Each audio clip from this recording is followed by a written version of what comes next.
आओ जीना सीखें कहानी मोहब्बत बहादुरी और हिकमत पार्ट 1। अहमद और ज़ैनब को मम्मा और पापा डीवो बस सर्विस के टर्मिनल पर खुदा हाफिज कहने के लिए मौजूद थे। दोनों बच्चे अपने दुधियाल छुट्टियां मनाने जा रहे थे। पापा और मम्मा को छुट्टियां नहीं थी, इसलिए वो साथ नहीं जा रहे थे। मम्मा थोड़ा फिक्रमंद थी और कई बार डीवो सर्विस काउंटर पर मौजूद साहब से पूछ चुकी थीं कि बच्चे खैरियत से मंजिले मकसूद पर पहुंच जाएंगे। हर मर्तबा काउंटर पर मौजूद साहब ने एक मुस्कुराहट के साथ उनकी तसल्ली करवाई। पापा बिल्कुल मुतमईन दिखाई दे रहे थे, क्योंकि इनके ख्याल में ये बच्चों के लिए एक महफूज सवारी थी। बस में सवार होने से पहले एक मर्तबा फिर पापा ने अहमद की पीठ पर थपकी दी और कहा, मेरा बेटा बहुत बहादुर है। और ज़ैनब को लिपटाते हुए कहा, मेरी बेटी बहुत समझदार है। मुझे यकीन है मेरे वालिद और आपके दादा आपसे मिलकर बहुत खुश होंगे। याद रखो वो बेहतरीन शिकारी रहे हैं और अहमद में बहादुरी और ज़ैनब में समझदारी उनकी दादी से आई है। लेकिन याद रखो तुम लोगों ने इनसे मोहब्बत, मेहरबानी और रहमदिली का सबक भी लेना है। दोनों बहन भाई बस में सवार हो गए। वो जरा से भी परेशान न थे, बल्कि बहुत पुरजोश और खुश दिखाई दे रहे थे। ज़ैनब खिड़की की साइड पर बैठी थी और खूबसूरत मनाजर से लुत्फ अंदोज हो रही थी। अहमद बस की तरफ से मुहैया की गई स्क्रीन सर्विस पर स्पाइडरमैन कार्टून मूवी देख रहा था। गाए बगाए वो मंजर देखती ज़ैनब और नजर आते मनाजर को भी देख लेता। यकदम ज़ैनब के वाव कहने पर वो चौंका तो खिड़की से बाहर का नजारा काफी दिलकश नजर आया। बादल घिर कर आ रहे थे और फवार भी पड़ रही थी। उसने हैंड फ्री कानों से हटाई और स्क्रीन ऑफ कर दी और ज़ैनब के साथ बाहर के मनाजर देखने लगा। अब बारिश थोड़ा तेज हो गई थी और इन्हें ये जानकर बहुत खुशी हुई थी कि इनकी बस इस शहर के टर्मिनल पर थोड़ी देर रुकेगी। बस एक खूबसूरत स्टे प्लेस पर रुकी। यहाँ पर साफ सुथरी खाने पीने की दुकानें और रेस्टोरेंट बने हुए थे। कुछ हैंडीक्राफ्ट की शॉप्स भी थीं। बस यहाँ का 15 मिनट स्टे था। अहमद ज़ैनब का हाथ पकड़ के बस से नीचे उतरा और पूछा, क्या खाओगी? ज़ैनब ने कहा, मुझे तो भूख नहीं है।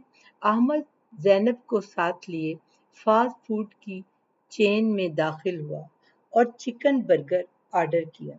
ज़ैनब ग्लास विंडो से बाहर देखने लगी। बारिश के बाद दरख्त और पौधे धुलकर और ज्यादा सरसब्ज और तरोताजा दिख रहे थे। अहमद ने बर्गर पैक करवाया और ज़ैनब का हाथ पकड़कर बाहर निकल आया।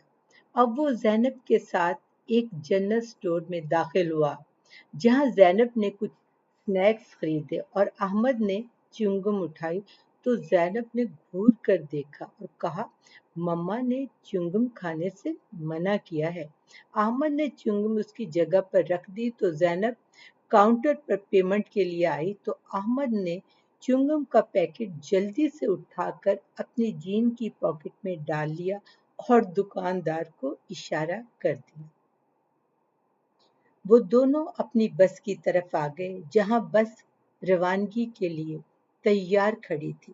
बस रवाना हुई तो बस का होस्ट उनके पास आया और उनकी खैरियत दरियाफ्त की और पूछा, किसी चीज की जरूरत तो नहीं?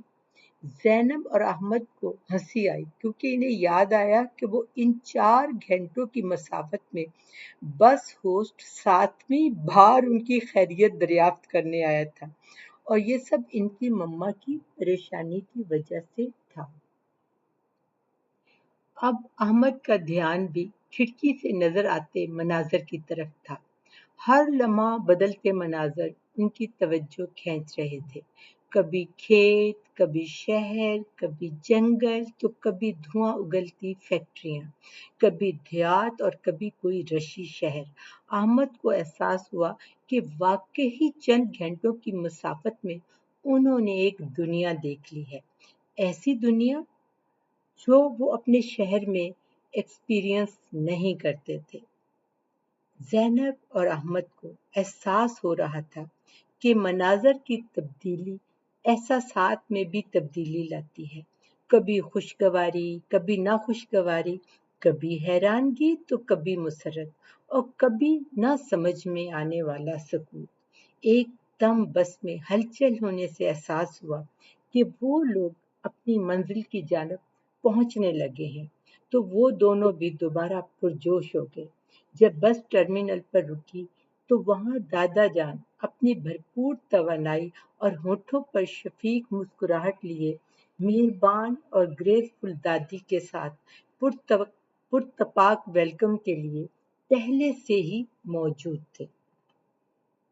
دادا جان کی گاڑی میں وہ دعا اور افشاں کو دیکھ کر خوشی سے چلائے، تم لوگ بھی آئے ہو؟ گاڑی میں زیادہ لوگ ہونے کی وجہ سے بیٹھنے میں دقت تو ہوئی، لیکن خوشی زیادہ ہونے کی وجہ سے تنگی کا احساس ختم ہو گیا۔ اپنی چچا زاد بہنوں کے ساتھ اور دادا دادی کی خوشگپیوں میں وہ ان کے گاؤں کی طرف روانہ ہوئے۔ اب وہ بہادری، دور اندیشی، حکمت اور ذمہ داری سے زندگی کے نئے تجربے کرنے کے لیے بالکل تیار تھے۔ بچوں، آج اتنا ہی۔ اس کہانی کا دوسرا حصہ ہم اگلے بدھ کو آپ کے لیے لے کر آئیں گے۔ جب تک کے لیے اللہ حافظ، بائے بائے، سو لانگ۔